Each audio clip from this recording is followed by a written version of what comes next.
Authentic Chinese food ba ang hanap mo? Subukan mo itong mahigit 3 dekada nang nakatayong Chinese restaurant dito sa 10th Avenue, corner A. Del Mundo Street, Caloocan City. Ito daw ang pinakaunang fine dining restaurant na naitayo dito. At lagi nilang pinagmamalaki, laging fresh ang seafoods dito. Ang ilan sa mga specialties nila ay ang very tasty na pineapple fried rice na sa mismong pineapple nakalagay, live lapu-lapu and live crab in salted egg, Orient Pearl, signature fried chicken na papatok sa mga bagets. Very unique na 2 kinds egg with Poland chai.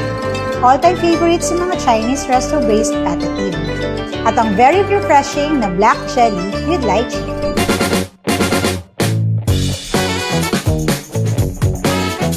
Welcome to Orient Pearl. Salamat!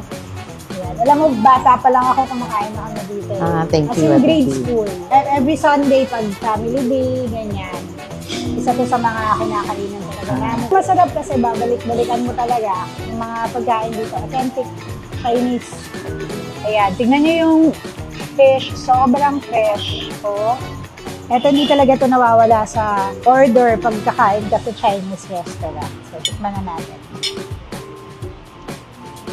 Sarap.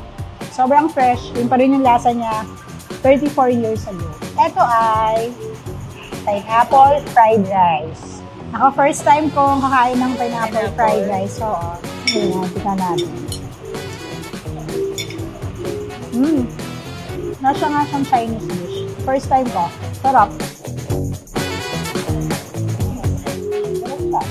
Tignan mo, sobrang laki, sobrang ganda. Salted egg. May nalalasahan akong iba, bukod sa salted egg. Ano yun? Siguro to? Meron siyang yung yung gulay na nilagay. Sarap. Sarap. Ano yung gulay? Spinach. Spinach siya. Tapos meron siyang on top na white egg. Man natin. Sarap. Refreshing. Good afternoon. Kamusta, matagal ka na dito? Ilang taon? 45 years. Ang sarap nito, chef. Ngayon ko lang ito natikman. Oo, masarap. Thank you, chef. Ang sarap ng food. Salamat po. Salamat. Fried chicken yung all-time favorite yan. Orient Pearl fried chicken. Orient Pearl fried chicken.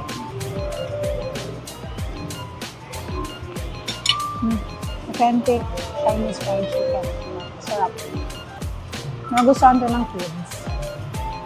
So, eto ay lagi din tong kasama pag umu-order sa mga Chinese restaurant. Tingnan natin kung gaano siya kalambot. Sobrang lambot. Yeah. Importante yan sa bata team. Ganyan kalambot. Kaya natin ng bok choy.